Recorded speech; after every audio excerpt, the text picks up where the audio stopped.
We've all got secrets that we can't explain. But back in the 1920s, a book was published by Manley Hall called The Secret Teachings of the Ages. And now, 100 years later, this book is available for free. Nobody knows. So we at the New Way have decided to give you the oratory every Wednesday on the New Way.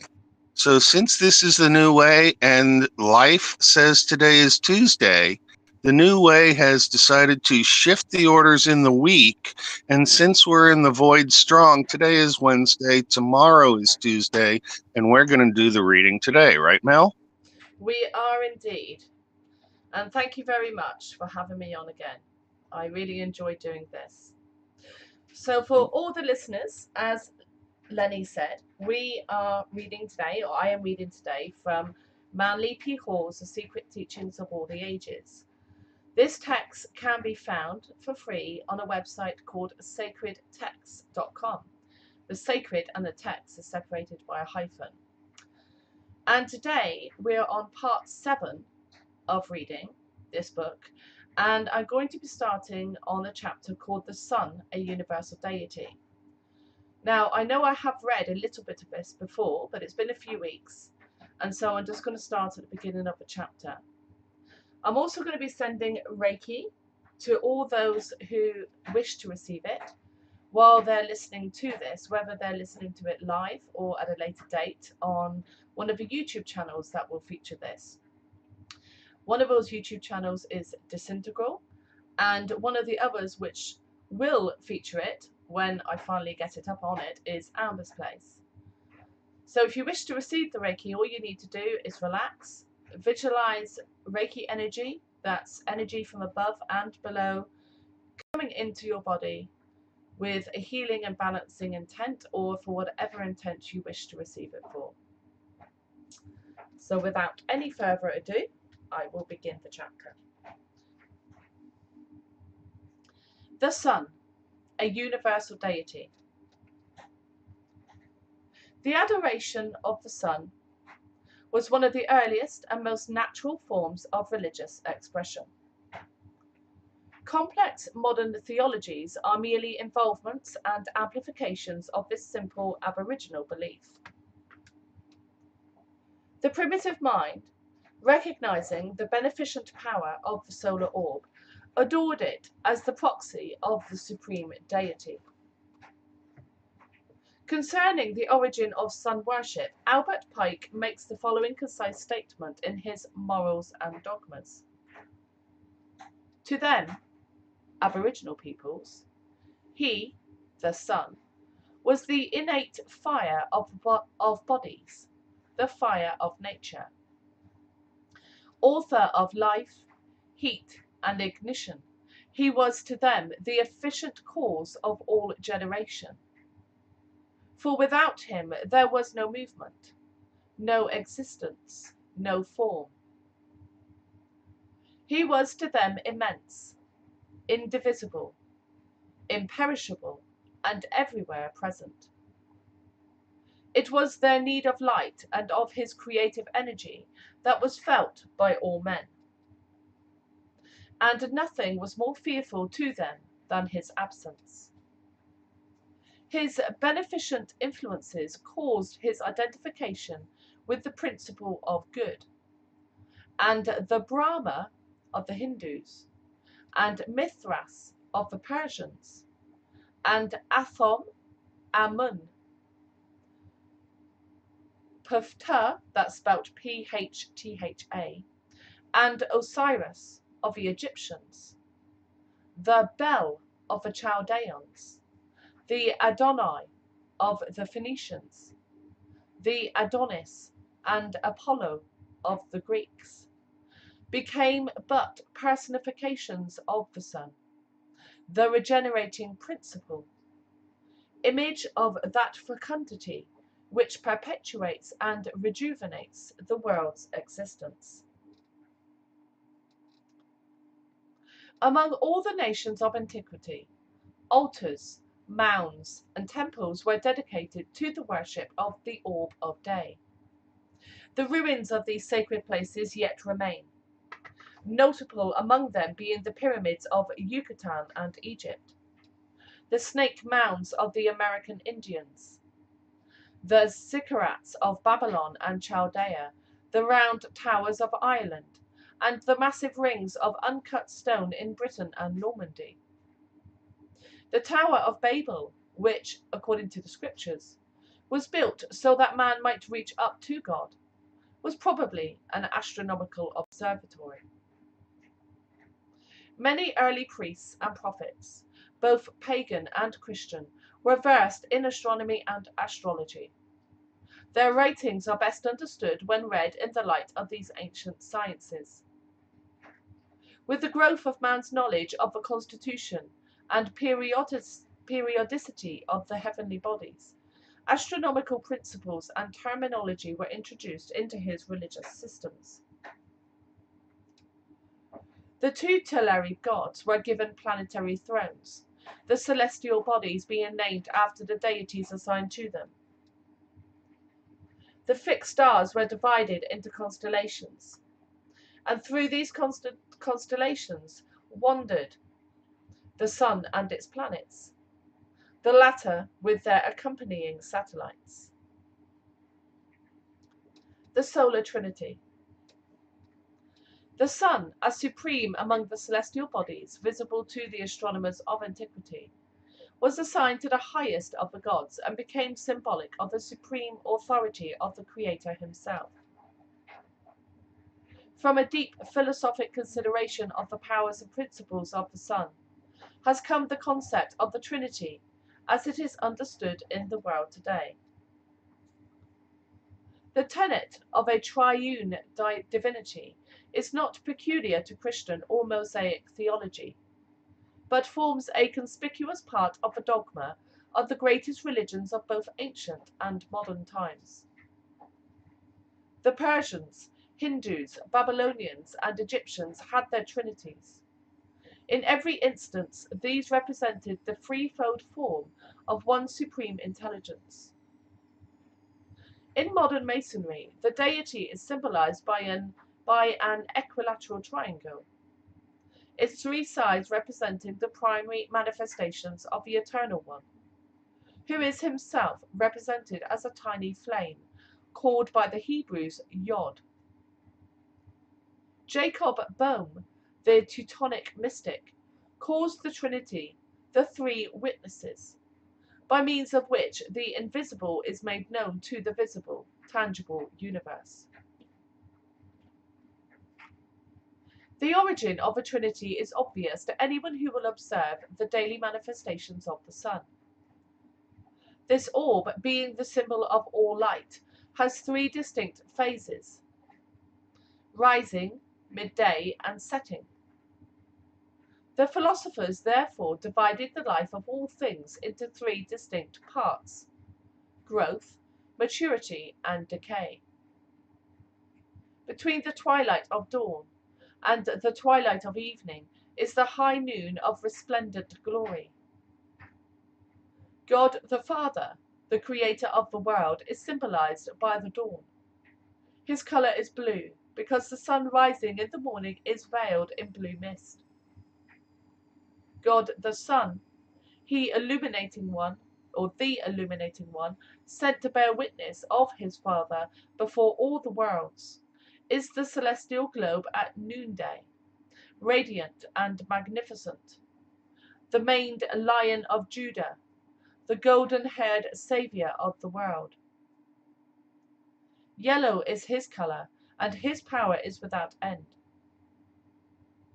God the Holy Ghost is the sunset phase, when the orb of day, robed in flaming red, rests for a moment upon the horizon line, and then vanishes into the darkness of a night, to wandering the lower worlds, and later rise again triumphant from the embrace of darkness. To the Egyptians, the sun was the symbol of immortality.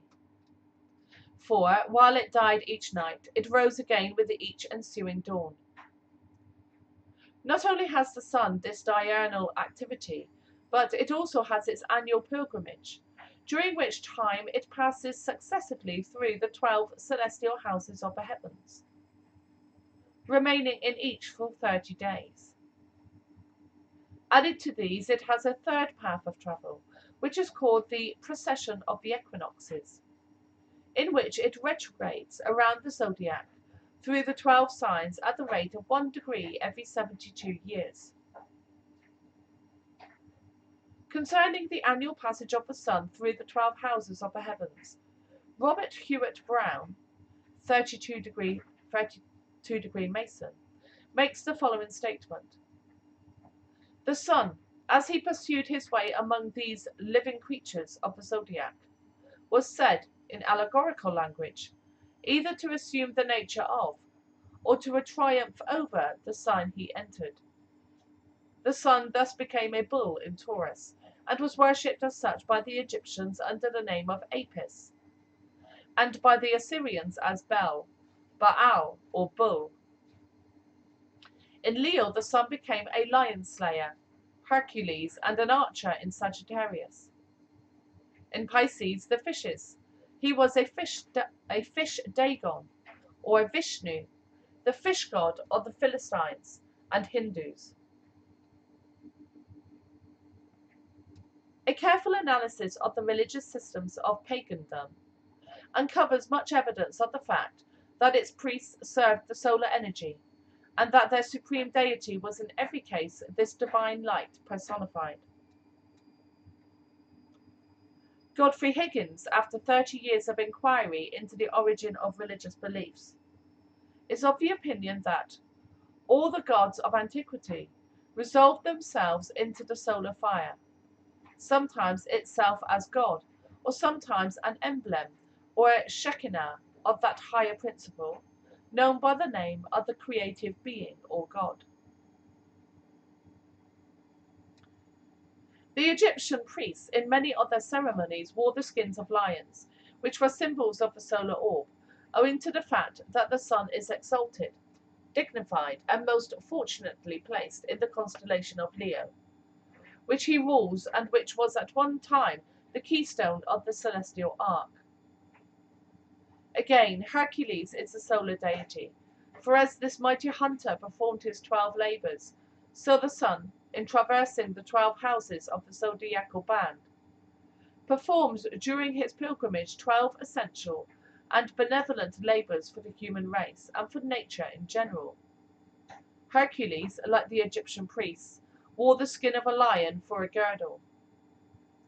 Samson, the Hebrew hero, as his name implies, is also a solar deity.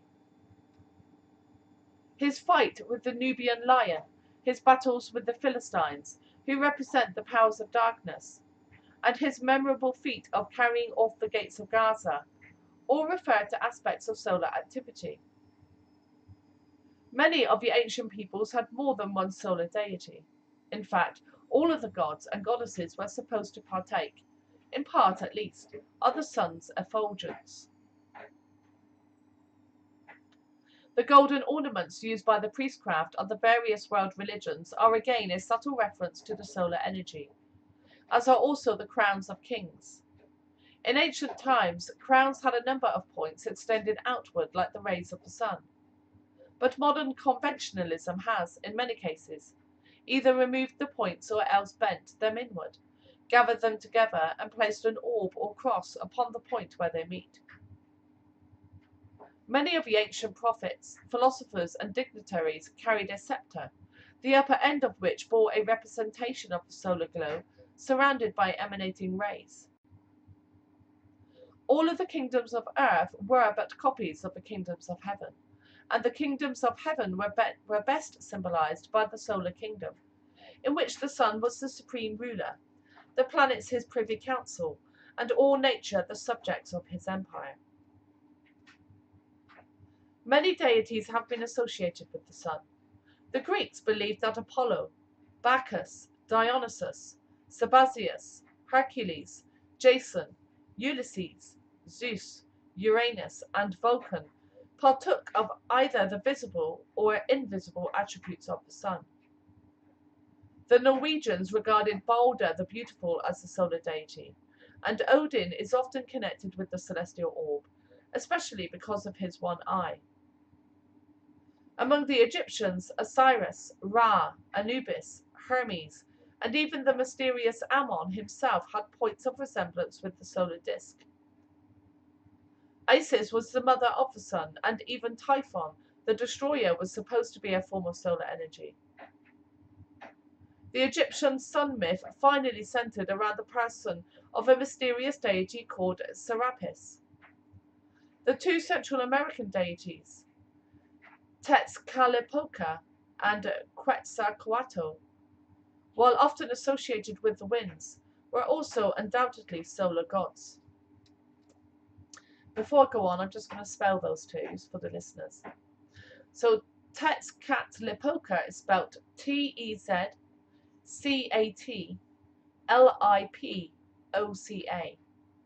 and Quetzalcoatl is spelled Quetzalcoatl.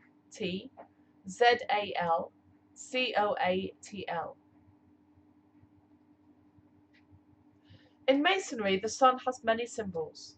One expression of the solar energy is Solomon, whose name, Sol Om On, is the name for the supreme light in 3 different languages. Hiram Abith, the Shiram, in brackets Hiram, of the Chaldees, is also a solar deity, and the story of his attack and murder by the ruffians, with its solar interpretation, will be found in the chapter The Hiramic Legend. A striking example of the important part which the sun plays in the symbols and rituals of Freemasonry is given by George Oliver, D.D., in his Dictionary of Symbolical Masonry as follows. The sun rises in the east, and in the east is the place for the worshipful master. As the sun is the source of all light and warmth, so should the worshipful master enliven and warm the brethren to their work. Among the ancient Egyptians, the sun was the symbol of divine providence.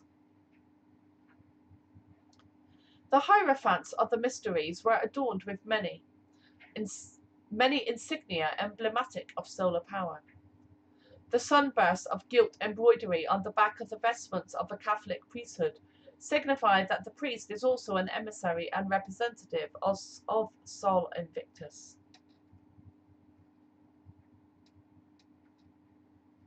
Christianity and the sun. For reasons which they doubtless considered sufficient, those who chronicled the life and acts of Jesus found it advisable to metamorphose him into a solar deity. The historical Jesus was forgotten.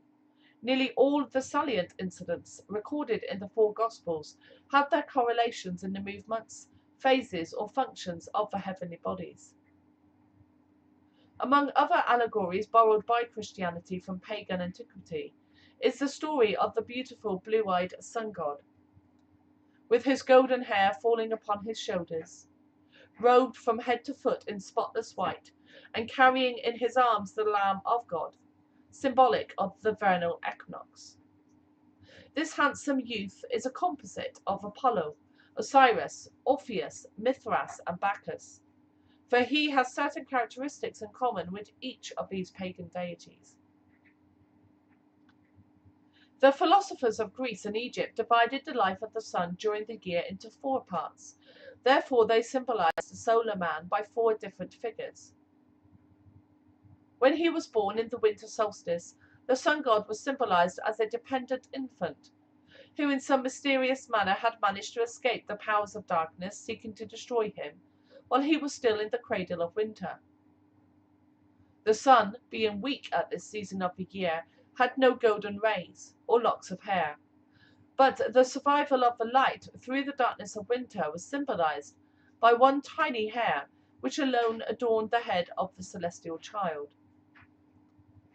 As the birth of the sun took place in Capricorn, it was often represented as being suckled by a goat. At the vernal equinox, the sun had grown to be a beautiful youth. His golden hair hung in ringlets to his shoulders, and his light, as Schiller said, extended to all parts of infinity.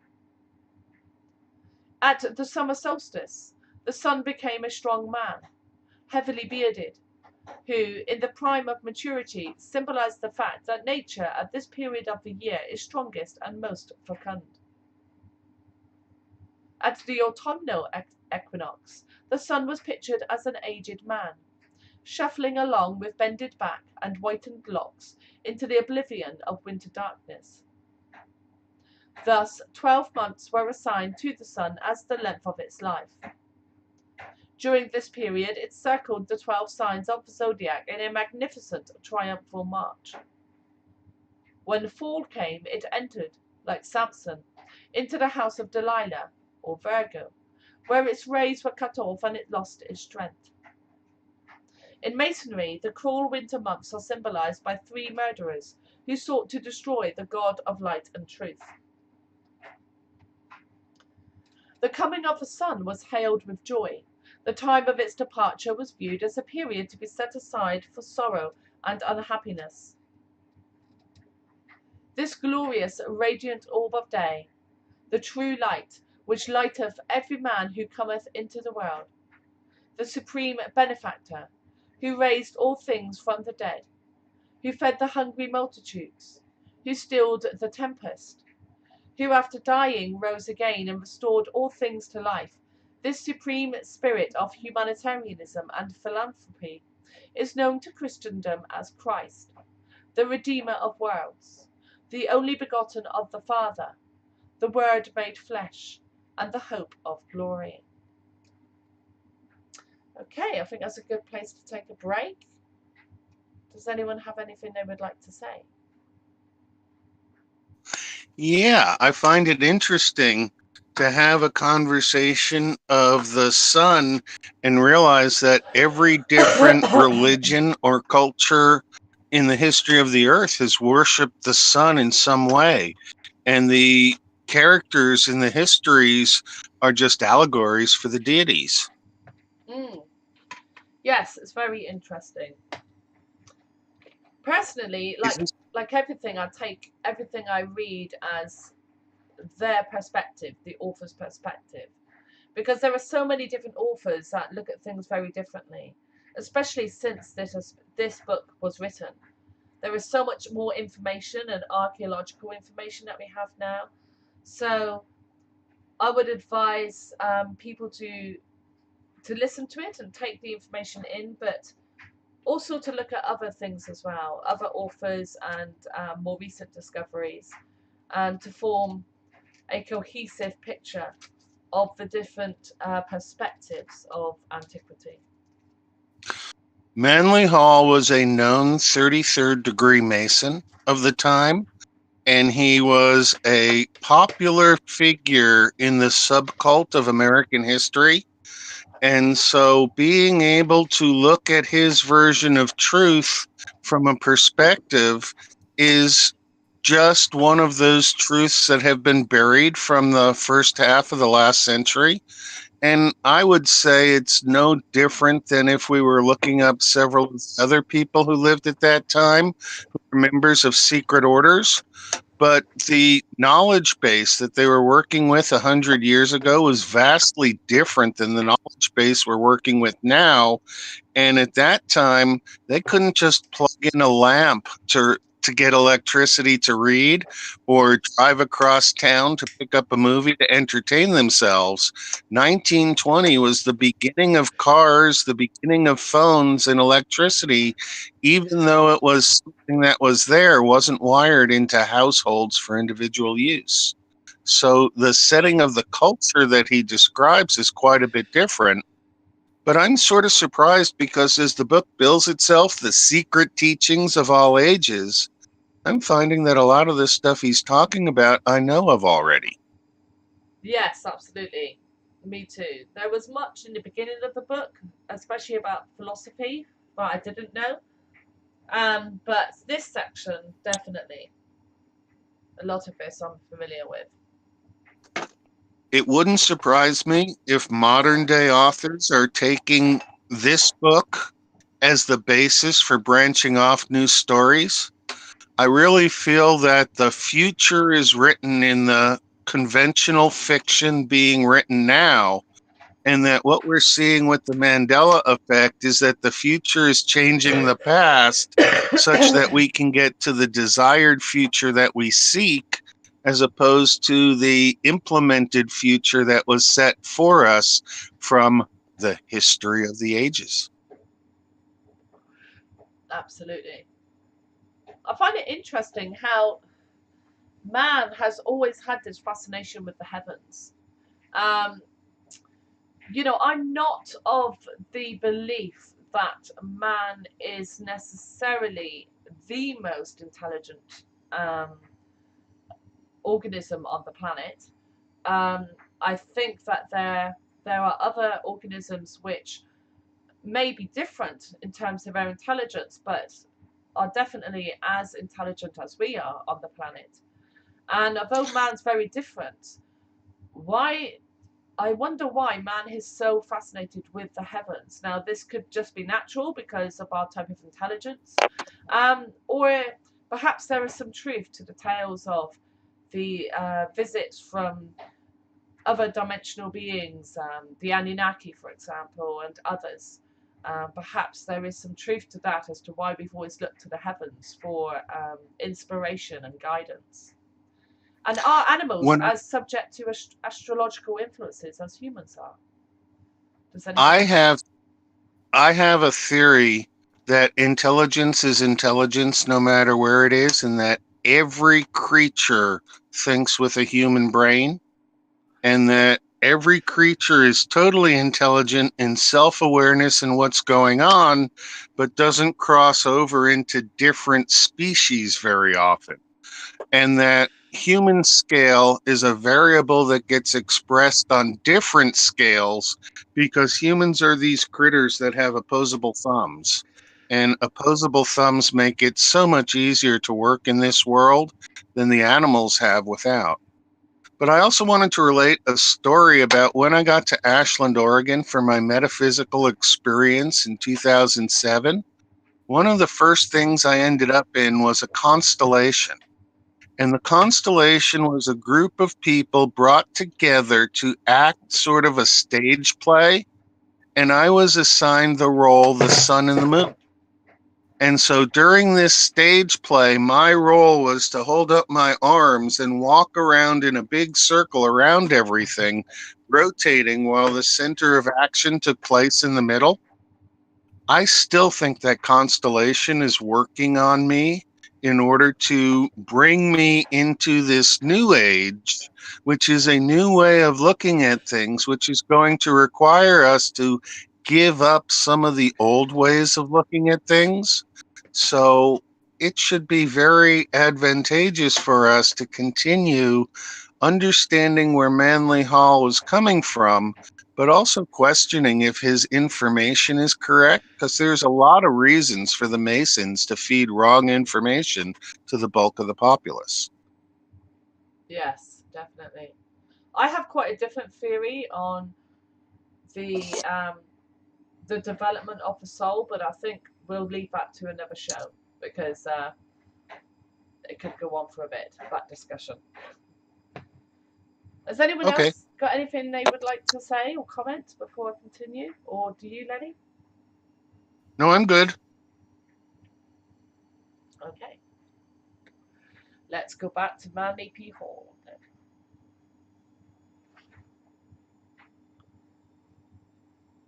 So the next part is called the birthday of the sun. The pagans set aside the 25th of December as the birthday of the solar man. They rejoiced, feasted, gathered in processions, and made offerings in the temples. The darkness of winter was over, and the glorious sun of light was returning to the northern hemisphere. With his last effort, the old sun god had torn down the house of the Philistines, the spirits of darkness, and had cleared the way for the new sun, who was born that day from the depths of the earth amidst the symbolic beasts of the lower world. Concerning this season of celebration, an anonymous Master of Arts of Balliol College, Oxford, in his scholarly treatise, Mankind, Their Origin and Destiny, says, the Romans also had their solar festival and their games of the circus in honour of the birth of the god of day. It took place the 8th day before the calends of January, that is, on December the 25th. Servius, in his commentary on verse 720 of the 7th book of the Aeneid, in which Virgil speaks of the new sun, says that, properly speaking, the sun is new on the 8th of the calends of January, that is, December the 25th.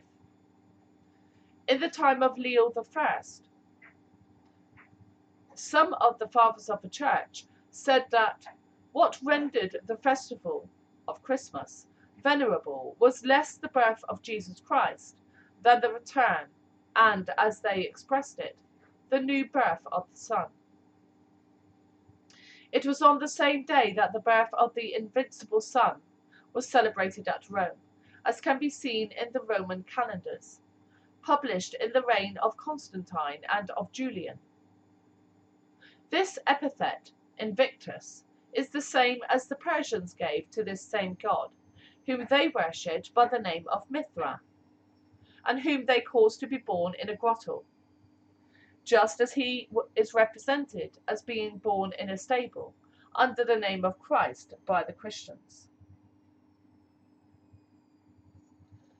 Concerning the Catholic feast of the Assumption and its parallel in astronomy, the same author adds, at the end of 8 months, when the sun god, having increased, traverses the 8th sign, he absorbs the celestial Virgin in his fiery course, and she disappears in the midst of the luminous rays and the glory of her sun.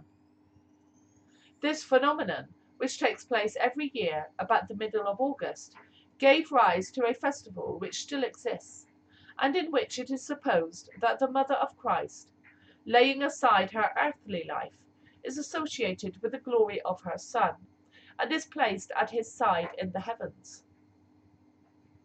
The Roman calendar of Columella marks the death or disappearance of Virgo at this period. The sun, he says, passes into Virgo on the 13th day before the calends of September. This is where the Catholics place the Feast of the Assumption, or the reunion of the Virgin to her Son. This feast was formerly called the Feast of the Passage of the Virgin, and in the Library of the Fathers we have an account of the passage of the Blessed Virgin. The ancient Greeks and Romans fixed the Assumption of Astraea, that's Astraea, who is also this same Virgin, on that day. This Virgin Mother, giving birth to the sun god which Christianity has so faithfully preserved, is a reminder of the inscription concerning her Egyptian prototype, Isis, which appeared on the temple of Sais, S-A-I-S. The fruit which I have brought forth is the sun. While the Virgin was associated with the moon by the early pagans, there is no doubt that they also understood her position as a constellation in the heavens, for nearly all the peoples of antiquity credit her as being the mother of the sun, and they realize that although the sun could not occupy that position, the sign of Virgo could, and did, give birth to the sun out of her side on the 25th day of December. Albertus Magnus states, we know that the sign of the Celestial Virgin rose over the horizon at the moment at which we fixed the birth of our Lord Jesus Christ. Among certain of the Arabian and Persian astronomers, the 3 stars forming the sword belt of Orion were called the Magi, who came to pay homage to the young sun god. The author of Mankind, Their Origin and Destiny contributes the following additional information. In Cancer, which had risen to the meridian at midnight, is the constellation of the stable and of the ass. The ancients called it Praesep Jovis. In the north, the stars of the bear are seen, called by the Arabians Martha and Mary, and also the coffin of Lazarus. Thus, the esotericism of pagandom was embodied in Christianity, although its keys are lost. The Christian Church blindly follows ancient customs, and when asked for a reason, gives superficial and unsatisfactory explanations, either forgetting or ignoring the indisputable fact that each religion is based upon the secret doctrines of its predecessor.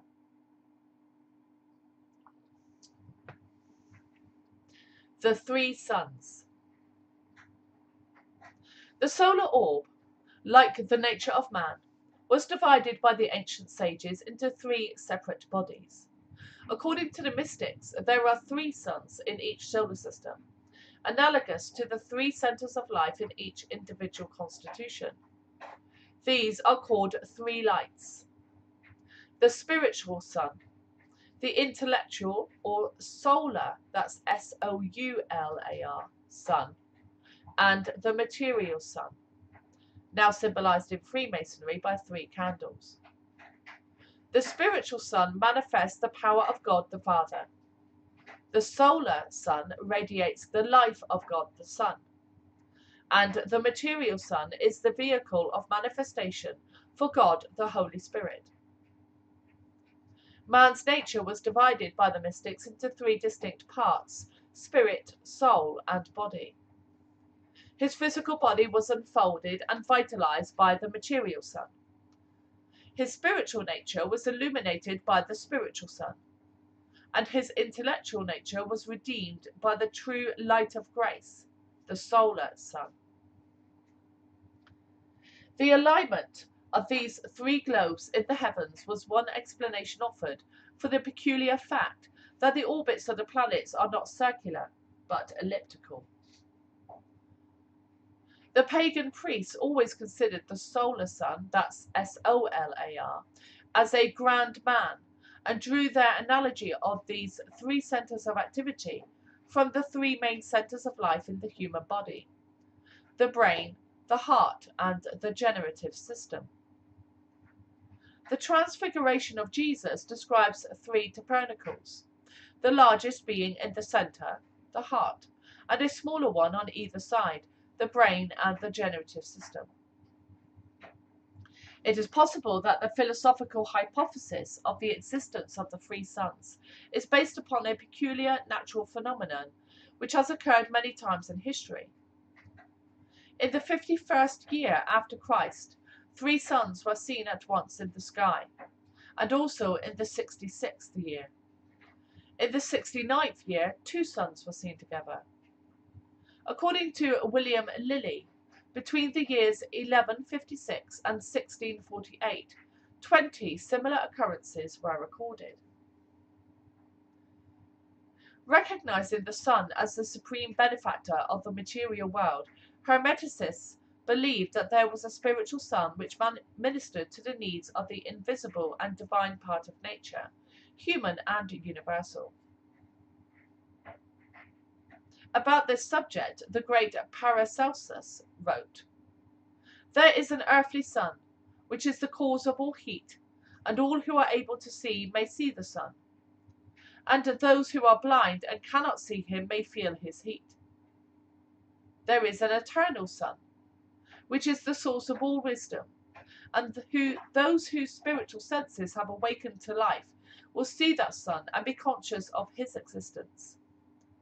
But those who have not attained spiritual consciousness may yet feel his power by an inner faculty which is called intuition." Certain Rosicrucian scholars have given special appellations to these three phases of the sun. The spiritual sun they called Vulcan, the solar, that's S-O-U-L-A-R, and intellectual sun, Christ and Lucifer respectively, and the material sun, the Jewish demiurgus Jehovah. Lucifer here represents the intellectual mind, without the illumination of the spiritual mind. Therefore it is the false light. The false light is finally overcome and redeemed by the true light of the soul, called the second Logos or Christ.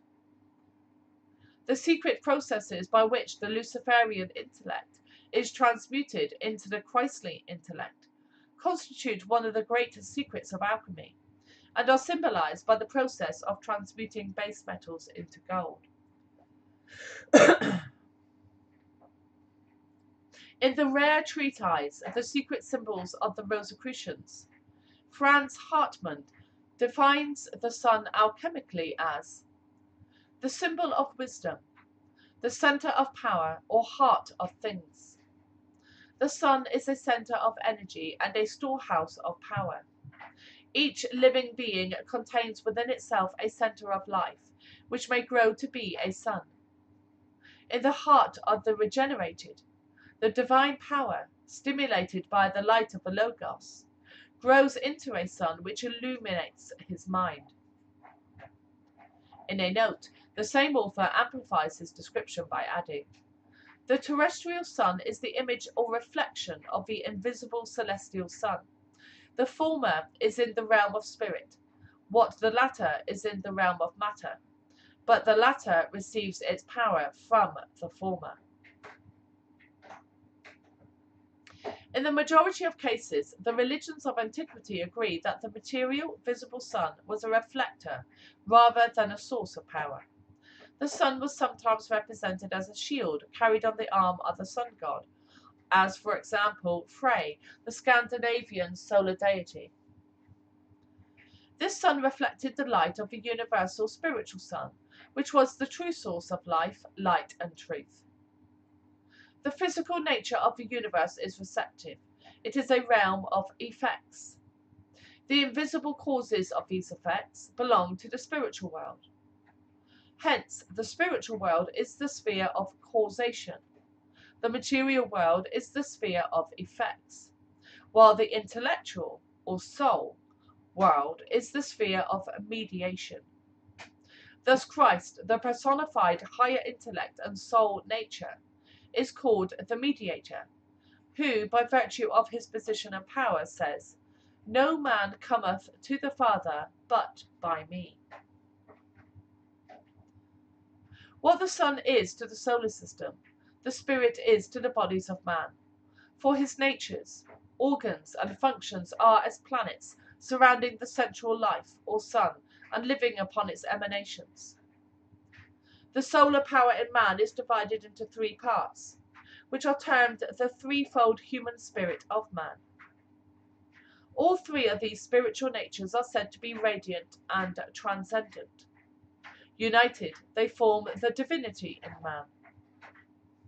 Man's threefold lower nature, consisting of his physical organism, his emotional nature, and his mental faculties, reflects the light of this threefold divinity, and bears witness of it in the physical world. Man's three bodies are symbolized by an upright triangle, his threefold spiritual nature by an inverted triangle.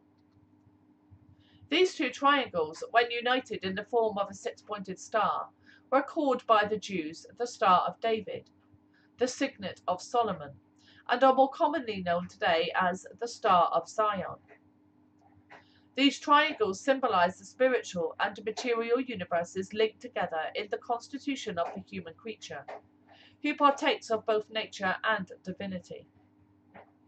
Man's animal nature partakes of the earth, his divine nature of the heavens, his human nature of the mediator.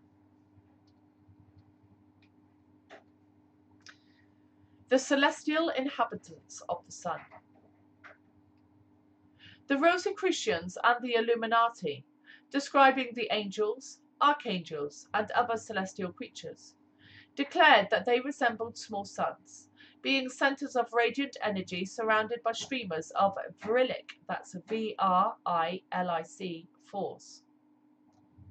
From these outpouring streamers of force is derived the popular belief that angels have wings. These wings are corona-like fans of light, by means of which the celestial creatures propel themselves through the subtle essences of the superphysical worlds. True mystics are unanimous in their denial of the theory that the angels and archangels are human in form, as so often pictured. A human figure would be utterly useless in the ethereal substances through which they manifest. Science has long debated the probability of the other planets being inhabited. Objections to the idea are based upon the argument that creatures with human organisms could not possibly exist in the environment of Mars, Jupiter, Uranus, and Neptune. This argument fails to take into account nature's universal law of adjustment to environment. The ancients asserted that life originated from the sun, and that everything, when bathed in the light of the solar orb, was capable of absorbing the solar life elements and later radiating them as flora and fauna. One philosophical concept regarded the sun as a parent and the planets as embryos, still connected to the solar body by means of ethereal umbilical cords, which served as channels to convey life and nourishment to the planets. Some secret orders have taught that the sun was inhabited by a race of creatures with bodies composed of a radiant, spiritual ether, not unlike in its constituency the actual glowing ball of the sun itself. The solar heat had no harmful effect upon them, because their organisms were sufficiently refined and sensitized to harmonize with the sun's tremendous vibratory rate. These creatures resemble miniature suns, being a little larger than a dinner plate in size, although some of the more powerful are considerably larger. Their colour is the golden white light of the sun, and from them emanate 4 streamers of vril, V-R-I-L. These streamers are often of great length and are in constant motion. A peculiar palpitation is to be noted throughout the structure of the globe, and is communicated in the form of ripples to the emanating streamers. The greatest and most luminous of these spheres is the Archangel Michael, and the entire order of solar life, which resemble him and dwell upon the sun, are called by modern Christians the Archangels, or the spirits of the light.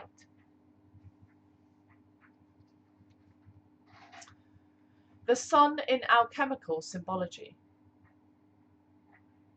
Gold is the metal of the sun and has been considered by many as crystallized sunlight. When gold is mentioned in alchemical tracts, it may be either the metal itself or the celestial orb, which is the source or spirit of gold. Sulfur, because of its fiery nature, was also associated with the sun.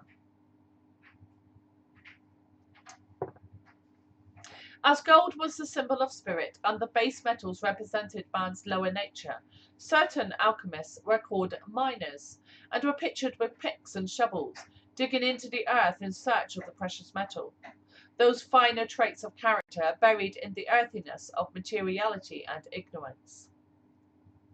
The diamond, concealed in the heart of the black carbon, illustrated the same principle. The Illuminati used a pearl hidden in the shell of an oyster at the bottom of the sea to signify spiritual powers. Thus, the seeker after truth became a pearl fisher. He descended into the sea of material illusion in search of understanding, termed by the initiates the pearl of great price. When the alchemists stated that every animate and inanimate thing in the universe contained the seeds of gold, they meant that even the grains of sand possessed a spiritual nature, for gold was the spirit of all things. Concerning these seeds of spiritual gold, the following Rosicrucian axiom is significant. A seed is useless and impotent unless it is put in its appropriate matrix. Franz Hartmann comments on this axiom with these illuminating words: a soul cannot develop and progress without an appropriate body, because it is the physical body that furnishes the material for its development. See in the Pronaos of the Temple of Wisdom. The purpose of alchemy was not to make something out of nothing, but rather to fertilize and nurture the seed which was already present. Its processes did not actually create gold, but rather made the ever-present seed of gold grow and flourish. Everything which exists has a spirit, the seed of divinity within itself. And regeneration is not the process of attempting to place something where it previously had not existed. Regeneration actually means the unfoldment of the omnipresent divinity in man, that this divinity may shine forth as a sun and illumine all with whom it comes in contact. The Midnight Sun. Apuleius, that's Apuleius, said when describing his initiation, "At midnight I saw the sun shining with a splendid light." The midnight sun was also part of the mystery of alchemy. It symbolized the spirit in man shining through the darkness of his human organisms. It also referred to the spiritual sun in the solar system, which the mystic could see as well at midnight as at high noon. The material earth being powerless to obstruct the rays of its divine orb. I think that's meant to say the material earth being powerless to obstruct the rays of its divine orb. The mysterious lights which illuminated the temples of the Egyptian mysteries during the nocturnal hours were said by some to be reflections of the spiritual sun, gathered by the magical powers of the priests. The weird light seen 10 miles below the surface of the earth by I Am the Man, in that remarkable Masonic allegory, Etidorhpa, that's Etidorhpa, in brackets Aphrodite spelt backward, may well refer to the mysterious midnight sun of the ancient rites. Primitive conceptions concerning the warfare between the principles of good and evil were often based upon the alternations of day and night. During the Middle Ages, the practices of black magic were confined to the nocturnal hours, and those who served the spirit of evil were called black magicians, while those who served the spirit of good were called white magicians. Black and white were associated respectively with night and day, and the endless conflict of light and shadow is alluded to many times in the mythologies of various peoples. The Egyptian demon, Typhon, was symbolized as part crocodile and part hog, because these animals are gross and earthy in both appearance and temperament. Since the world began, living things have feared the darkness. Those few creatures who use it as a shield for their maneuvers were usually connected with the spirit of evil. Consequently, cats, bats, toads, and owls are associated with witchcraft. In certain parts of Europe, it is still believed that at night black magicians assume the bodies of wolves and roam around destroying. From this notion originated the stories of the werewolves. Serpents, because they lived in the earth, were associated with the spirit of darkness. As the battle between good and evil centers around the use of regenerative forces of nature, winged serpents represent the regeneration of the animal nature of man, or those great ones in whom this regeneration is complete. Among the Egyptians, the sun's rays are often shown ending in human hands. Masons will find a connection between these hands and the well-known paw of the lion, which raises all things to life with its grip.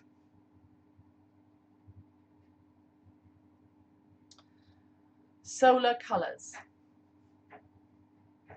The theory so long held on 3 primary and 4 secondary colours is purely exoteric, for since the earliest periods it has been known that there are 7 and not 3 primary colours, the human eye being capable of estimating only 3 of them. Thus, although green can be made by combining blue and yellow, there is also a true or primary green, which is not a compound. This can be proved by breaking up the spectrum with a prism. Helmholtz found that the so-called secondary colours of the spectrum could not be broken up into their supposed primary colours. Thus, the orange of the spectrum, if passed through a second prism, does not break up into red and yellow, but remains orange. Consciousness, intelligence, and force are fittingly symbolized by the colours blue, yellow, and red. The therapeutic effects of the colours, moreover, are in harmony with this concept, for blue is a fine, soothing, electrical colour. yellow a vitalizing and refining colour, and red an agitating and heat-giving colour. It has also been demonstrated that minerals and plants affect the human constitution according to their colours. Thus, a yellow flower generally yields a medicine that affects the constitution in a manner similar to yellow light, or the musical tone Mi, M-I. And orange flower will influence in a manner similar to orange light, and being one of the so-called secondary colours, corresponds either to the tone Re, R-E, or to the chord of Do and Mi. The ancients conceived the spirit of man to correspond with the colour blue, the mind with yellow, and the body with red. Heaven is therefore blue, earth yellow, and hell, or the underworld, red. The fiery condition of the inferno merely symbolises the nature of the sphere or plane of force of which it is composed. In the Greek mysteries, the irrational sphere was always considered as red, for it represented that condition in which the consciousness is enslaved by the lusts and passions of the lower nature. In India, certain of the gods, usually attributes of Vishnu, are depicted with the blue skin to signify their divine and supermundane constitution. According to esoteric philosophy, blue is the true and sacred colour of the sun. The apparent orange-yellow shade of this orb is the result of its rays being immersed in the substances of the illusionary world. In the original symbolism of the Christian Church, colours were of first importance, and their use was regulated according to carefully prepared rules. Since the Middle Ages, however, the carelessness with which colours have been employed has resulted in the loss of their deeper emblematic meanings. In its primary aspect, white or silver signified life, purity, innocence, joy, and light. Red, the suffering and death of Christ and his saints, and also divine love, blood, and warfare or suffering. Blue, the heavenly sphere and the states of godliness and contemplation. Yellow or gold, glory, fruitfulness, and goodness. Green, fecundity, youthfulness, and prosperity. Violet, humility, deep affection and sorrow. Black, death, destruction, and humiliation. In early church art, the colours of robes and ornaments also revealed whether a saint had been martyred, as well as the character of the work that he had done to deserve canonization.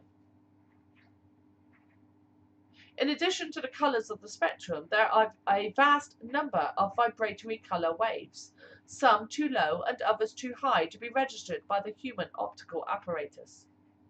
It is appalling to contemplate man's colossal ignorance concerning these vistas of abstract space.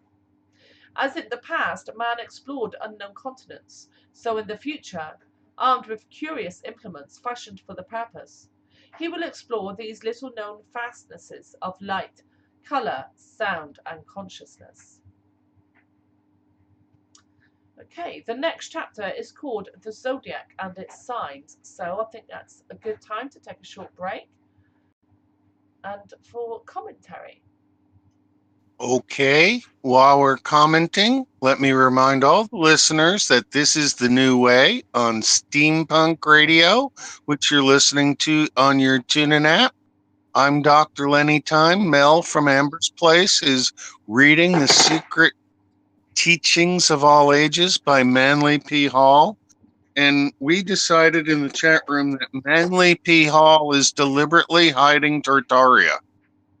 And that a lot of what he's talking about is providing a history of the world that is different than the world that he lived in, so that we in the future, moving to the past, can find this and come up with something that we need to get to the future we expect isn't in the past as we've learned it.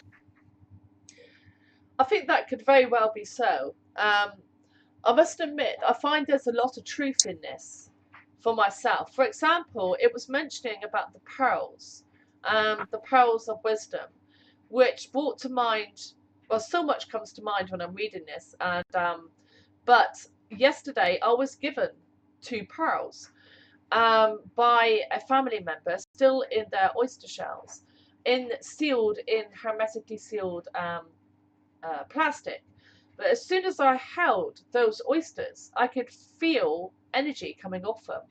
And that confused me because I'm used to that, only feeling that in the past with living organisms. And at first I thought, oh my God, they're still alive. But obviously Yes, they they are. weren't. But they're not alive, but I could now feel the energy within the pearls. And What is alive? well, I use the term alive as in the scientific definition of alive, so actually living. But and prior Go to further. You can't use living and alive to define the term. It's the same term. What does alive mean? Generating a frequency?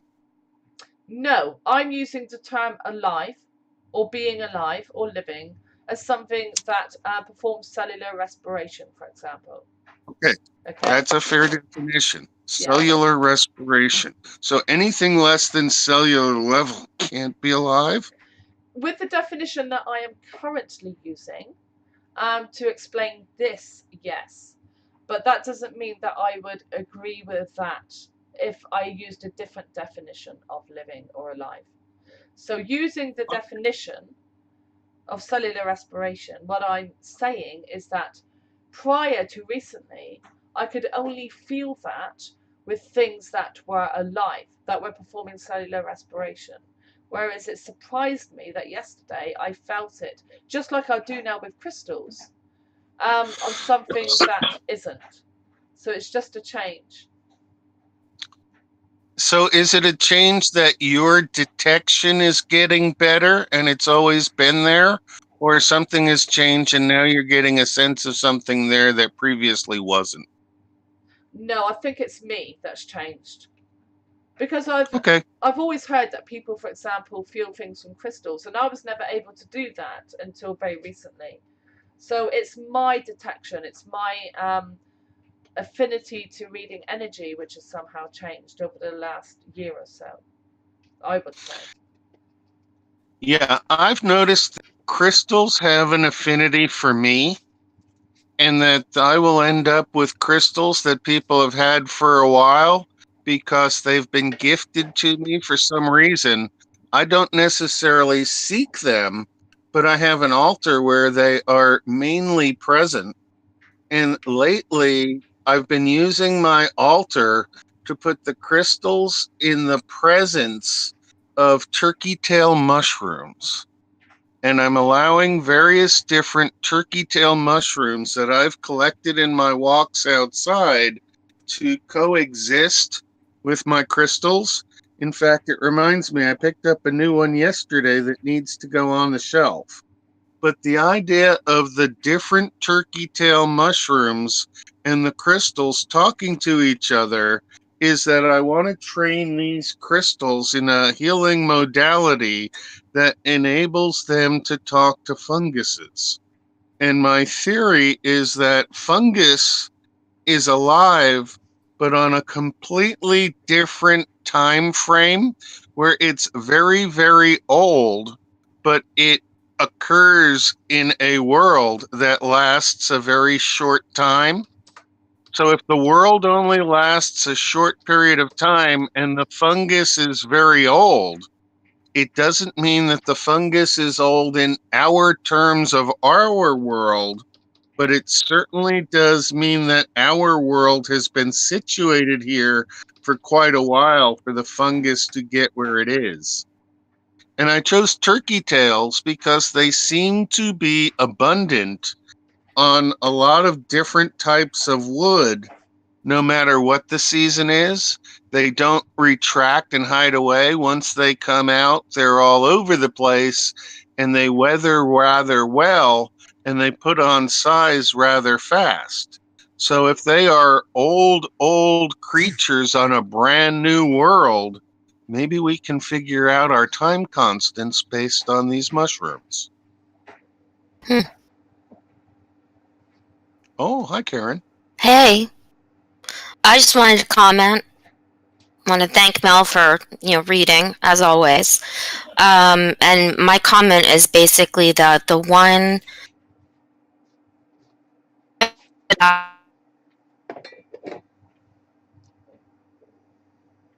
We lost you. Or did I lose you? I'm back. Oh. No, Karen, you cut out. Okay, I dropped off to see if Karen cut out. Yeah, it was Karen. Okay. Yeah, she's cutting out for me as well. Pop out and pop back in, Karen. But anyway, let's continue the conversation while she's out, and when she pops back in, we'll get it to her. I find it interesting that much of what I'm reading resonates with my own thought processes of my understanding of the nature of reality from childhood. For example, with man having the three layers, that's how I see it as well. So we have the physical, then we have the solar body, and then we have the spiritual. And the three suns. I mean, how many people around the world, and I've seen it myself, I've seen two suns in the sky. How many people in the world at the moment are talking about the last few years seeing multiple suns? And now we've discovered that the solar system, in a mainstream way, that the solar system does indeed have another sun. That they haven't been able to see it yet, apparently, but it's there. So I think it's very, very interesting. There is so much truth in, I think, what I'm reading. Not necessarily the chronological history, because we know that's incorrect. But the philosophical, the spiritual, I'm not sure what word to use, the truth that underpins these understandings. I think there is so much in that there is truth in that the listeners and myself can draw out of this in order to help inform them as to the nature of this reality. I mean, quantum physics now says, does it not, that this reality is holographic in nature and is a reflection of a higher dimension. Hello? Hi, Karen. Welcome back. Oh, thank you. Sorry. My comment was, I hope it doesn't, take away. Can you still hear me? Yes. Okay, great. I just want to say that I like the line that said that the solar system, or that the sun does to the solar system what the spirit does for the physical body. And I think that is, like, that right there is justification, or is like the whole reason and rationale for working towards raising your vibe or discovering your higher self. Because if you can get in tune with that energy source, that light source, that essentially is the mechanism for everything functioning, I think it can it can just, I mean, it's a work in progress for me, but I just think that in working on that, it's it can make the world a difference of how you experience life day to day. Absolutely. I fully agree. And that's what I think the journey that I've been on since 2012 is rediscovering my higher self. I think there are so many people who are walking around that are clouded in onion layers of emotional and traumatic energy that it impedes their communication between their physical nature and their solar nature, and therefore their solar nature to their spiritual nature. And I think this is the journey of all humans, and probably animals as well. But just concerning it, perspective of just humans, it's definitely the journey of all humans to reconnect to that nature and therefore be able to perceive and sense the higher frequencies of energy that surround us with all of our physical and spiritual senses.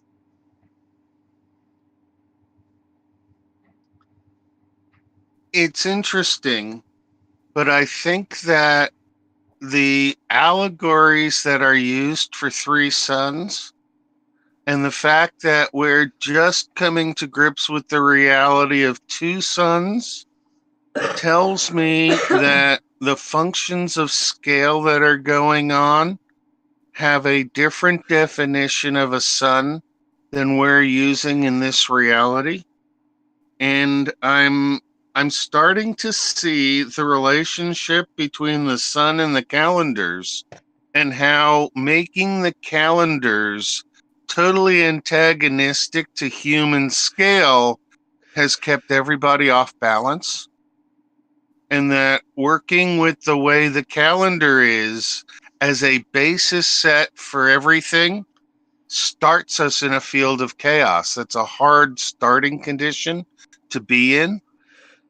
And so I wonder if what we're doing now is sort of a sorting of starting conditions so that we can allow ourselves to choose the optimum starting condition for launching a new way of doing things on this planetary cycle. I go into the Mayan calendar and I look at how they have a 1320 calendar, and the 13 is topical, so that the first level of the Mayan calendar is magnetic.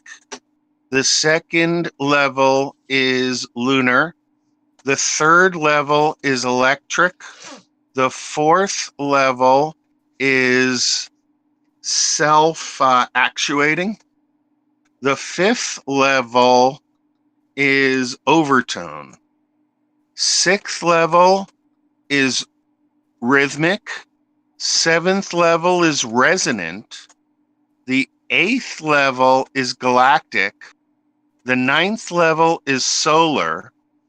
The 10th level is planetary. The 11th level is spectral. The 12th level is crystal.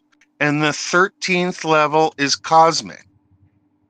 And if you redistribute that order that the Mayans had into a function of size scales, they might have already known about the fractal universe and already had this down. And we're just at the point where we're starting to figure out how it comes together and how it all works. I can see some major advances made today by understanding the role of Manley Hall and this truthful history from a totally different perspective of the not quite so truthful history that we've been presented. But it seems like this is slanted towards a specific point of view.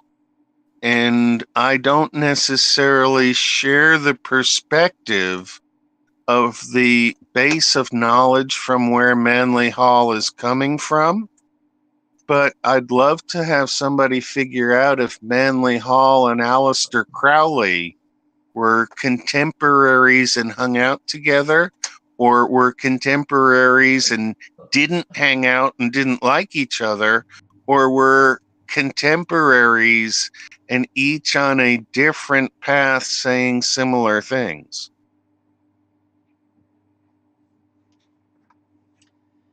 Interesting. Might be something to look into. Okay, should I continue with the book? I believe you should. Okay.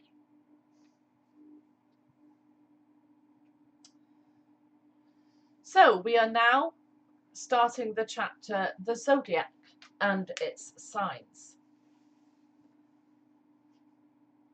It is difficult for this age to estimate correctly the profound effect produced upon the religions, philosophies, and sciences of antiquity by the study of the planets, luminaries, and constellations.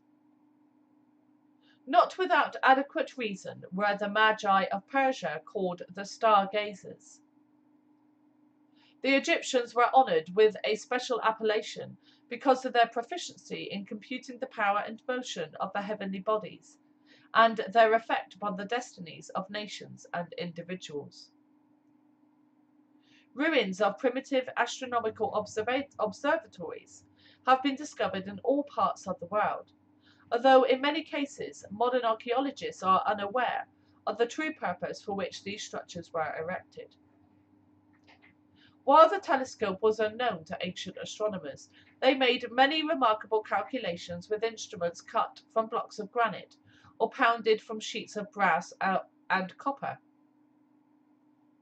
In India, such instruments are still in use, and they possess a high degree of accuracy. In Jaipur, Rajputana, India, an observatory consisting largely of immense stone sundials is still in operation. The famous Chinese observatory on the wall of Peking consists of immense bronze instruments, including a telescope in the form of a hollow tube without lenses.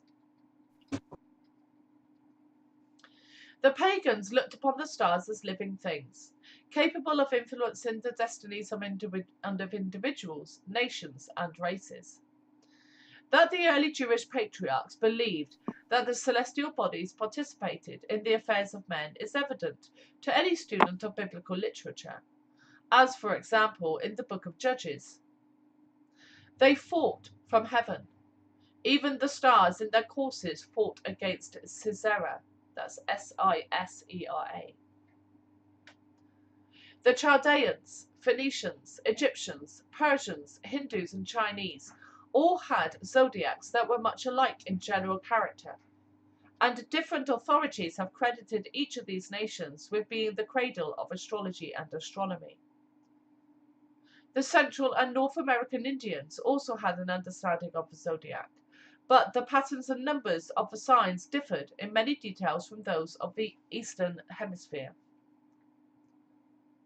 The word zodiac is derived from the Greek zodiakos, which means a circle of animals, or, as some believe, little animals. It is the name given by the old pagan astronomers to a band of fixed stars about 16 degrees wide, apparently encircling the Earth. Robert Hewitt Brown, 32 degrees, states that the Greek word zodiakos comes from zoon, meaning an animal. He adds, this latter word is compounded directly from the primitive Egyptian radicals zo, meaning life, and on, a being. The Greeks and later other peoples influenced by their culture divided the band of the zodiac into 12 sections, each being 16 degrees in width and 30 degrees in length. These divisions were called the houses of the zodiac. The sun, during its annual pilgrimage, passed through each of these in turn. Imaginary creatures were traced in the star groups bounded by these rectangles, and because most of them were animal, or part animal in form, they later became known as the constellations, or signs of the zodiac. There is a popular theory concerning the origin of the zodiacal creatures, to the effect that they were products of the imagination of shepherds, who, watching their flocks at night, occupied their minds by tracing the forms of animals and birds in the heavens.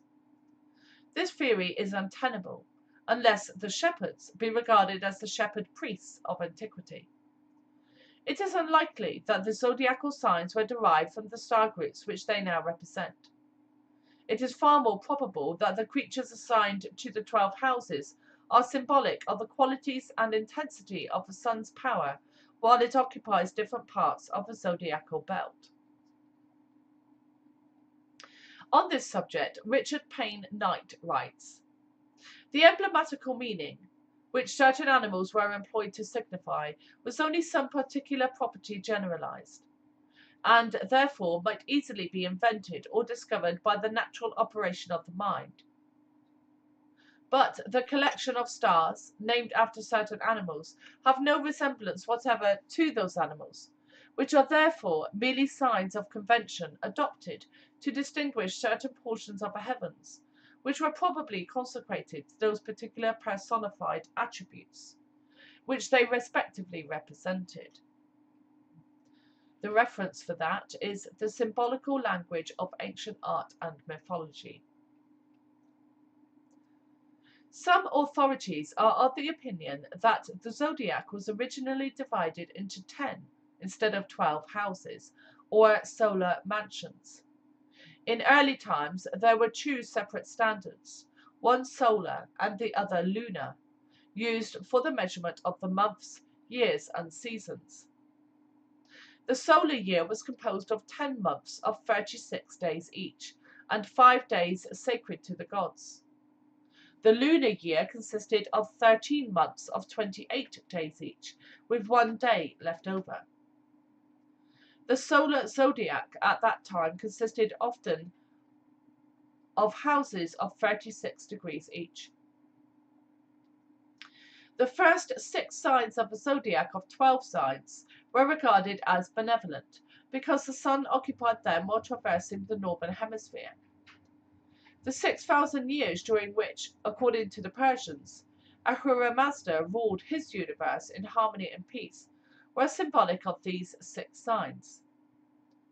The second 6 were considered malevolent, because while the sun was travelling the southern hemisphere, it was winter with the Greeks, Egyptians, and Persians. Therefore, these 6 months, symbolic of the 6,000 years of misery and suffering caused by the evil genius of the Persians, Ahriman,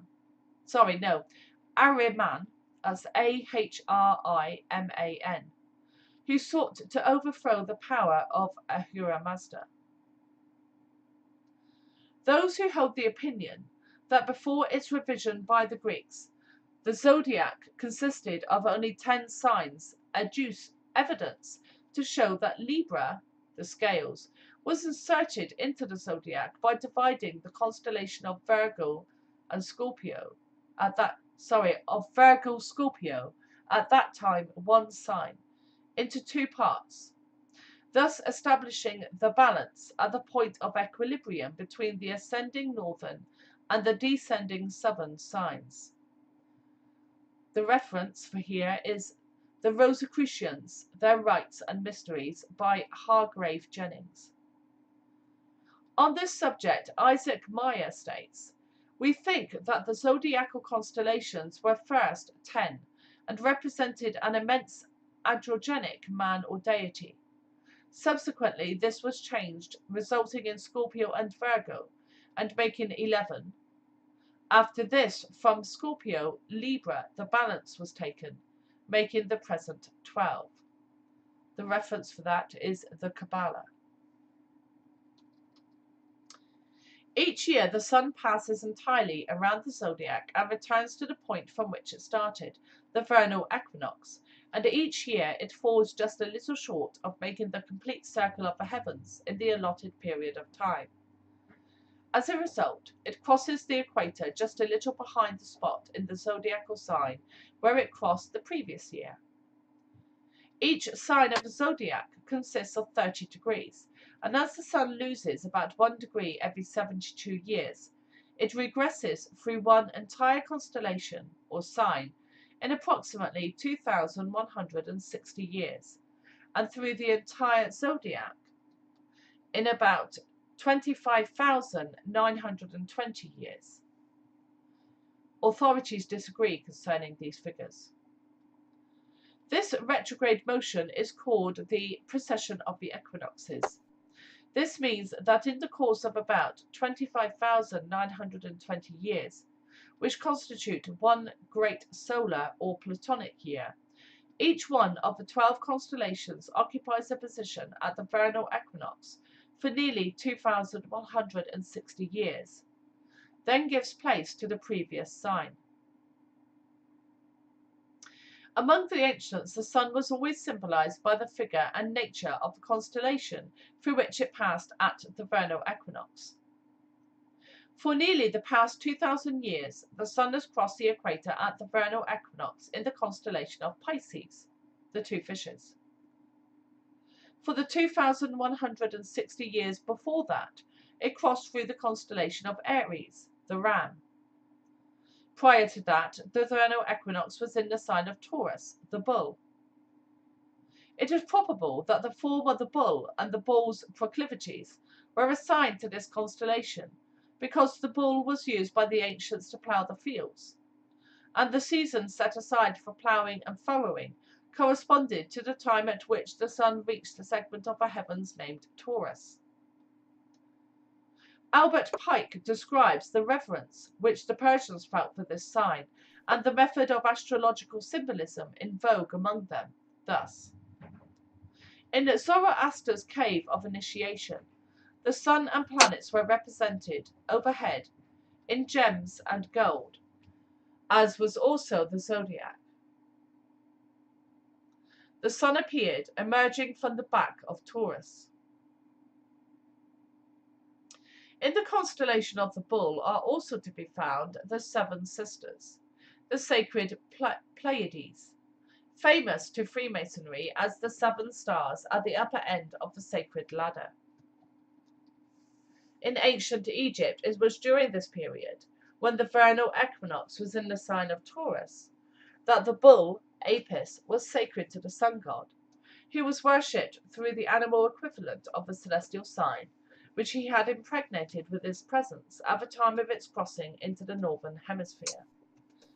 This is the meaning of an ancient saying that the celestial bull broke the egg of the year with his horns.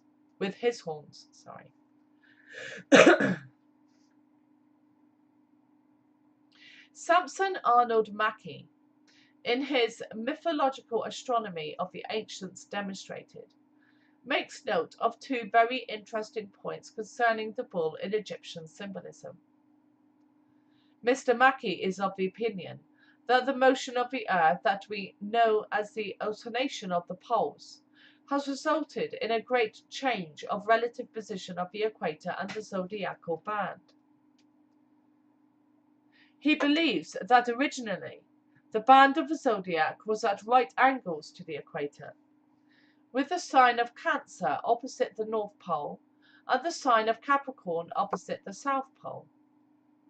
It is possible that the Orphic symbol of the serpent, twisted around the egg, attempts to show the motion of the sun in relation to the earth under such conditions. Mr. Mackey advances the labyrinth of Crete, the name Abraxas, and the magic formula abracadabra, among other things, to substantiate his theory. Concerning abracadabra, he states, But the slow progressive disappearance of the bull is most happily commemorated in the vanishing series of letters so emphatically expressive of the great astronomical fact. For abracadabra is the bull, the only bull. The ancient sentence, split into its component parts, stands thus: A-B-R, A-C-H-A-D, and then A-B-R-A.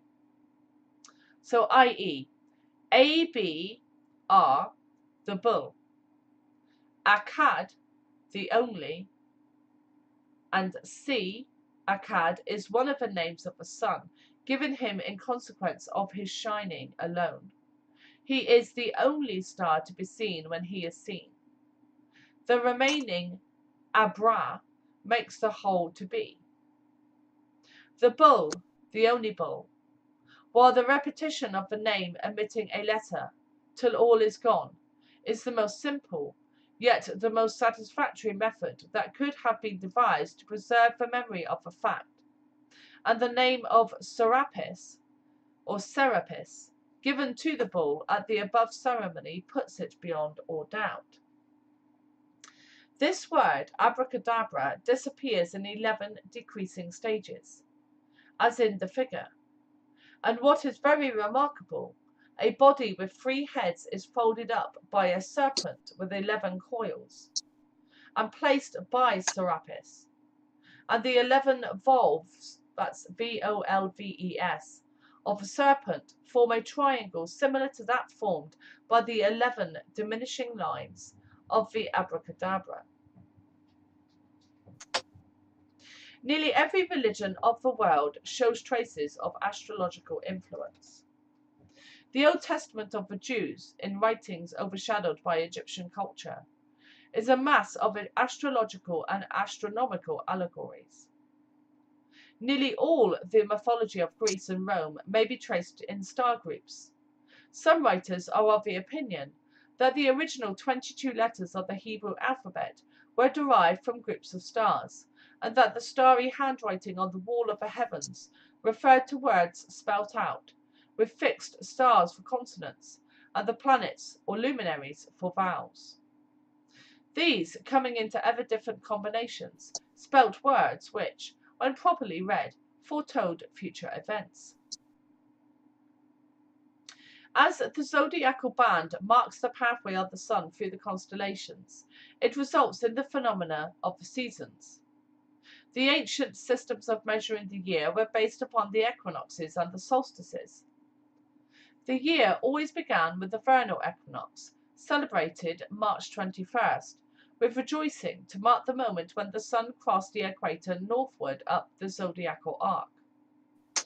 The summer solstice was celebrated when the sun reached its most northerly position, and the day appointed was June 21st. After that time, the sun began to descend towards the equator, which it was recrossed southbound at the autumnal equinox, September 21st. The sun reached its most southerly position at the winter solstice, December 21st. 4 of the signs of the zodiac have been permanently dedicated to the equinoxes and the solstices. And while the signs no longer correspond with the ancient constellations to which they were assigned, and from which they secured their names, they are accepted by modern astronomers as a basis of calculation. The vernal equinox is therefore said to occur in the constellation of Aries, the ram. It is fitting that of all beasts, a ram should be placed at the head of the heavenly flock, forming the zodiacal band. Centuries before the Christian era, the pagans revered this constellation. Godfrey Higgins states, "This constellation was called the Lamb of God. He was also called the Saviour, and was said to save mankind from their sins. He was always honoured with the appellation of Dominus, or Lord. He was called the Lamb of God, which taketh away the sins of the world." The devotees, addressing him in their litany, constantly repeated the words, "O Lamb of God, that taketh away the sin of the world, have mercy upon us. Grant us thy peace." Therefore, the Lamb of God is a title given to the sun, who is said to be reborn every year in the northern hemisphere in the sign of the ram, although, due to the existing discrepancy between the signs of the zodiac and the actual star groups, it actually rises in the sign of Pisces. The summer solstice is regarded as occurring in Cancer, the crab, which the Egyptians called the scarab, a beetle of the family Lamelicornes, the head of the insect kingdom, and sacred to the Egyptians as the symbol of eternal life. It is evident that the constellation of the crab is represented by this peculiar creature because the sun, after passing through this house, proceeds to walk backward, or descend the zodiacal arc. Cancer is the symbol of generation, for it is the house of the moon, the great mother of all things and the patroness of the life forces of nature. Diana, the moon goddess of the Greeks, is called the mother of the world. Concerning the worship of the feminine or maternal principle, Richard Payne Knight writes, "By attracting or heaving the waters of the ocean, she naturally appeared to be the sovereign of humidity, and by seeming to operate so powerfully upon the constitutions of women, she equally appeared to be the patroness and regulatress of nutrition and passive generation, whence she is said to have received her nymphs, or subordinate personifications, from the ocean, and is often represented by the symbol of the sea crab, an animal that has the property of spontaneously detaching from its own body any limb that has been hurt or mutilated, and reproducing another in its place. The reference is the symbolical language of ancient art and mythology. This water sign, being symbolic of the maternal principle of nature, and recognized by the pagans as the origin of all life, was a natural and consistent domicile of the moon. The autumnal equinox apparently occurs in the constellation of Libra, the balances. The scales tipped and the solar globe began its pilgrimage towards the house of winter.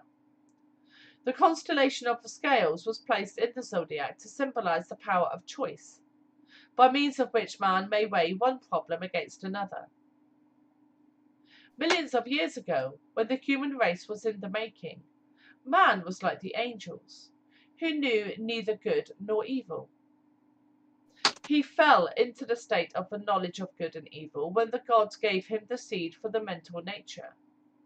From man's mental reactions to his environments, he distills the product of experience, which then aids him to regain his lost position, plus an individualized intelligence. Paracelsus said, "The body comes from the elements, the soul from the stars, and the spirit from God. All that the intellect can conceive of comes from the stars, the spirits of the stars rather than the material constellations." The constellation of Capricorn, in which the winter solstice theoretically takes place, was called the House of Death, for in winter all life in the northern hemisphere is at its lowest ebb. Capricorn is a composite creature, with the head and upper body of a goat, and the tail of a fish. In this constellation, the sun is least powerful in the northern hemisphere, and after passing through this constellation, it immediately begins to increase. Hence the Greeks said that Jupiter, a name of the sun god, was suckled by a goat. A new and different sidelight on zodiacal symbolism is supplied by John Cole in a treatise on the circular zodiac of Tyre in Egypt. The symbol, therefore, of the goat rising from the body of a fish, Capricorn, represents with the greatest propriety the mountainous buildings of Babylon rising out of its low and marshy situation. The two horns of the goat being emblematical of the two towns, Nineveh and Babylon, the former built on the Tigris, the later on the Euphrates, but both subjected to one sovereignty. The period of 2,160 years required for the regression of the sun through one of the zodiacal constellations is often termed an age. According to this system, the age secured its name from the sign through which the sun passes year after year as it crosses the equator at the vernal equinox. From this arrangement are derived the terms the Taurian age, the Aryan age, the Piscean age, and the Aquarian age.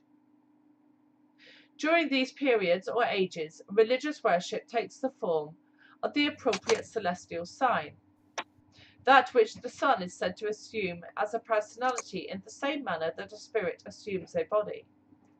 These 12 signs are the jewels of his breastplate, and his light shines forth from them, one after the other. From a consideration of this system, it is readily understood why certain religious symbols were adopted during different ages of the Earth's history. For during the 2,160 years the sun was in the constellation of Taurus, it is said that the solar deity assumed the body of Apis, and the bull became sacred to Osiris.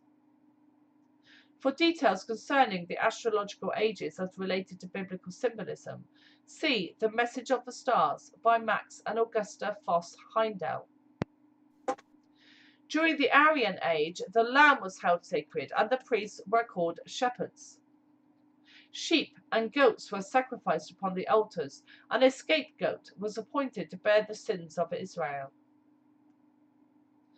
During the age of Pisces, the fish was the symbol of divinity, and the sun god fed the multitude with 2 small fishes.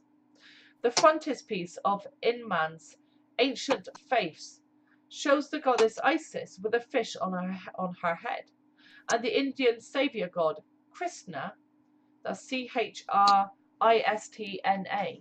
in one of his incarnations was cast from the mouth of a fish. Not only is Jesus often referred to as the fisher of men, but as John P. Lundy writes, the word fish is an abbreviation of this whole title, Jesus Christ, Son of God, Saviour, and Cross, or as St. Augustine expresses it, if you join together the initial letters of the 5 Greek words, which mean Jesus Christ, Son of God, Saviour, they will make fish, in which word Christ is mystically understood, because he was able to live in the abyss of this mortality as in the depth of waters, that is, without sin. The reference for that is monumental Christianity. Many Christians observe Friday, which is sacred to the Virgin, Venus, upon which day they shall eat fish and not meat. The sign of the fish was one of the earliest symbols of Christianity, and when drawn upon the sand, it informed one Christian that another of the same faith was near. Aquarius is called the sign of the water bearer, or the man with a jug of water on his shoulder mentioned in the New Testament. This is sometimes shown as an angelic figure, supposedly androgynous, either pouring water from an urn or carrying the vessel upon its shoulder. Among Oriental peoples, a water vessel alone is often used. Edward Upham, in his History and Doctrine of Buddhism, describes Aquarius as being in the shape of a pot and of a colour between blue and yellow. This sign is the single house of Saturn.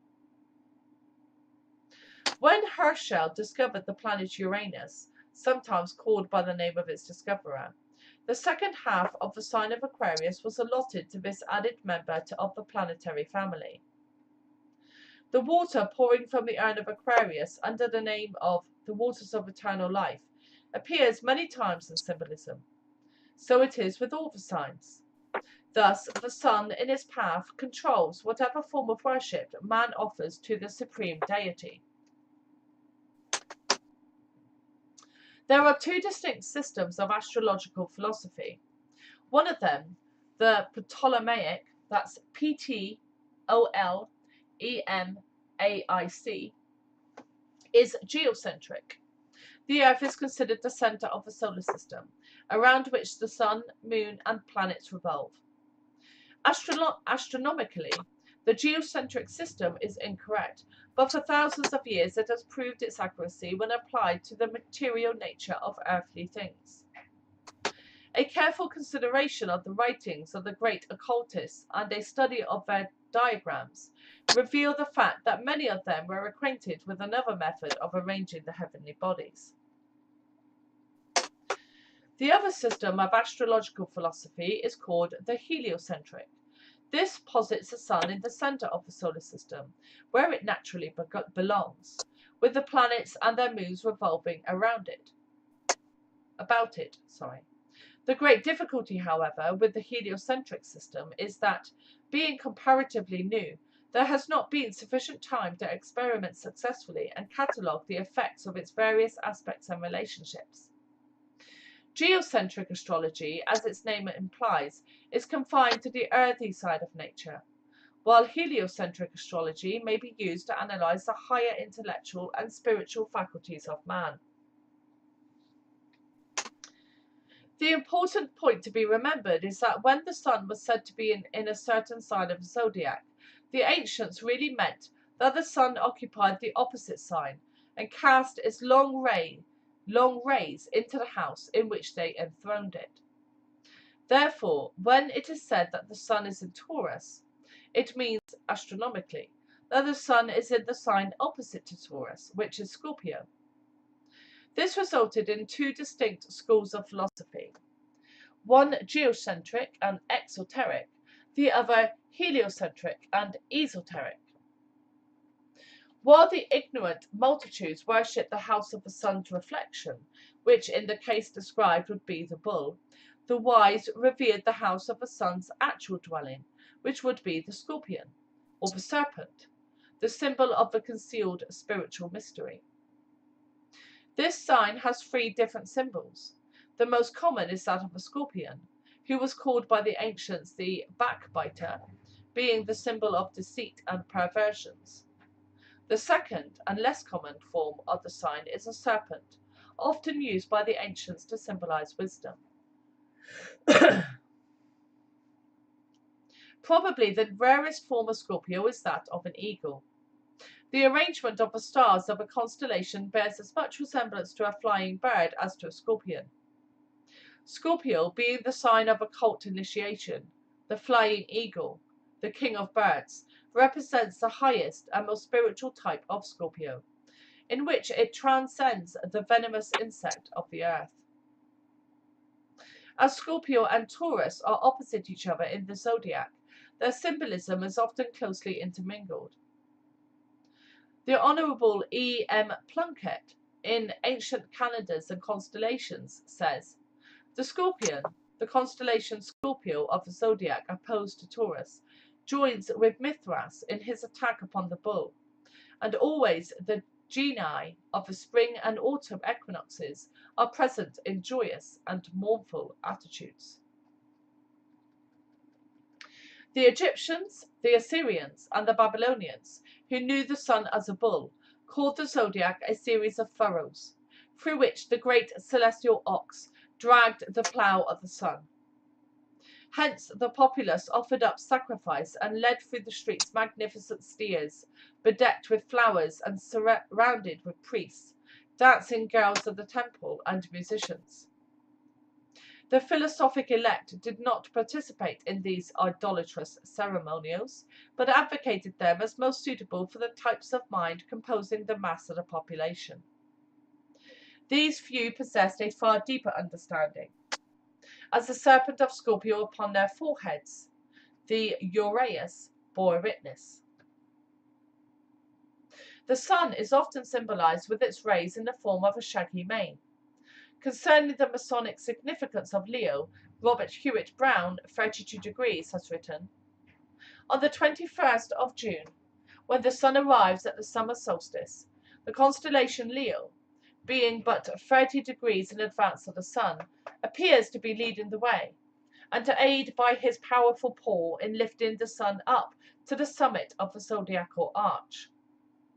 This visible connection between the constellation Leo and the return of the sun to his place of power and glory at the summit of the royal arch of heaven was the principal reason why that constellation was held in such high esteem and reverence by the ancients. The astrologers distinguished Leo as the sole house of the sun, and taught that the world was created when the sun was in that sign. The lion was adored in the east and the west by the Egyptians and the Mexicans. The chief druid of Britain was styled a lion." The reference is Stellar Theology and Masonic Astronomy. When the Aquarian age is thoroughly established, the sun will be in Leo, as will be noted from the explanation previously given in this chapter regarding the distinction between geocentric and heliocentric astrology. Then, indeed, will the secret religions of the world include one more, the raising to initiation by the grip of a lion's paw. In brackets, Lazarus will come forth. The antiquity of the zodiac is much in dispute. To contend that it originated but a mere few thousand years before the Christian era is a colossal mistake on the part of those who have sought to compile data concerning its origin. The zodiac necessarily must be ancient enough to go backward to that period when its signs and symbols coincided exactly with the positions of the constellations, whose various creatures in their natural functions exemplified the outstanding features of the sun's activity during each of the 12 months. One author, after many years of deep study on the subject, believed man's concept of the zodiac to be at least 5 million years old. In all probability, it is one of the many things for which the modern world is indebted to the Atlantean or the Lemurian civilizations. About 10,000 years before the Christian era, there was a period of many ages when knowledge of every kind was suppressed, tablets destroyed, monuments torn down, and every vestige of available material concerning previous civilizations completely obliterated. Only a few copper knives, some arrowheads, and crude carvings on the walls of caves bear mute witness of those civilizations which preceded this age of destruction. Here and there a few gigantic structures have remained which, like the strange monoliths on Easter Island, are evidence of lost arts and sciences and lost races. The human race is exceedingly old. Modern science counts its age in tens of thousands of years, occultism in tens of millions. There is an old saying that Mother Earth has shaken many civilizations from her back, and it is not beyond reason that the principles of astrology and astronomy were evolved millions of years before the first white man appeared. The occultists of the ancient world had a most remarkable understanding of the principle of evolution. They recognized all life as being in various stages of becoming. They believed that grains of sand were in the process of becoming human in consciousness, but not necessarily in form. That human creatures were in the process of becoming planets. That planets were in the process of becoming solar systems. And that solar systems were in the process of becoming cosmic chains, and so on ad infinitum. One of the stages between the solar system and the cosmic chain was called the zodiac. Therefore, they taught that at a certain time a solar system breaks up into a zodiac. The house of the zodiac become the thrones for 12 celestial hierarchies, or, as certain of the ancient state, 10 divine orders. Pythagoras taught that 10, or the unit of the decimal system, was the most perfect of all numbers, and he symbolized the number 10 by the lesser tetraktys, that's Tetractys, an arrangement of 10 dots in the form of an upright triangle. The early stargazers, after dividing the zodiac into its houses, appointed the 3 brightest stars in each constellation to be the joint rulers of that house. Then they divided the house into 3 sections of 10 degrees each, which they called decans or decans. These, in turn, were divided in half, resulting in the breaking up of the zodiac into 72 duodecans of 5 degrees each. Over each of these duodecans, the Hebrews placed a celestial intelligence, or angel, and from this system has resulted the Kabbalistic arrangement of the 72 sacred names, which correspond to the 72 flowers, knops, that's Knops, and almonds upon the 7-branched candlestick of the tabernacle, and the 72 men who were chosen from the 12 tribes to represent Israel. This might be a good point to put the bookmark in since Yes. we're in the last 2 minutes of the show. Thank you so much for reading that again. I drifted off in the world of Zodiac and wasn't listening as close to what you were saying because my mind went into another place and figured out the relationship between 8 and 13. And Zodiac is a very interesting 13 when you take the 12 different signs and then you realize that the whole of the Zodiac makes the 13th symbol. And so there's some sacred geometry going on in that relationship too. Definitely. So this is The New Way on Steempunk Radio. I'm Dr. Lenny Thyme. You've been listening to Mel from Amber's Place talk about Manley P. Hall's The Secret Teaching of All Ages. This is usually our Wednesday topic, and so next week it's more likely to be Wednesday, but today is our declared Wednesday, so join us tomorrow for our Tuesday show, whatever that may be. It's interesting how the mind drifts when you get to the end of something, and there's really just no closure at the end because there's already something going to take its place that's building up in a new form. And the new way is definitely starting to take shape in the form that it's been, such that the radio show is ready to make advances. So if you as a listener are ready to advance with the radio show, just drop into our Discord chat, and we're happy to give you the next stage of the current reality. But remember, the Beatles said nothing is real and there's nothing to get hung about. Just imagine the rest of the week is strawberry fields forever. And you might be able to make it through another week of the same old, same old. And we're done.